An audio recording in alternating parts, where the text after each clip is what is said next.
তার খেলার মধ্যে। কিন্তু আপনারা মানুষ, আমিও যেমন একজন মানুষ, আপনিও মানুষ, আপনি যেমন, আপনারা হয়তো বঞ্চিত মানুষ, সমাজের সুবিধা বঞ্চিত মানুষের যে উপকারগুলো সে ছোটবেলা থেকে আপনাদের দেখেছি। আপনারা অনেক কষ্ট করে আমাদেরকে এই শহরকে পরিচ্ছন্ন বিষয়গুলো সেগুলো, মুন্না যেমন এই আপনাদের মধ্যে মুন্না আছে, মুন্না কিন্তু আমার ভাইয়ের স্বীকার করি যে জহর আমার একসাথে আমরা টাউন স্কুলে কিছুদিন লেখাপড়া করেছি।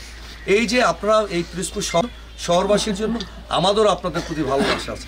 এই কারণে আপনাদের সুবিধা অসুবিধা ভালো মতো শহরকে আরও সুন্দর করার জন্য আপনাদের জায়গা নিয়ে সে অনেক ইতিহাস। আজকে সামান্য উপচারের জন্য সামান্য উপহার, এই সামান্য উপহারগুলো এই বাড়িতে যতগুলো ঘর আছে আমরা তারেক রহমানের জন্য দোয়া করবেন। জিয়াউর রহমানের সন্তান তারেক রহমান, তার জন্য দোয়া করবেন, ঠিক আছে? রাখেন শীতে সামান্য উপহার, ঠিক আছে? এদিকে আসো, আমি সুন্দর করে পড়াই দেবো, দেখি। হ্যাঁ সুন্দর, ভালো লাগতেছে না?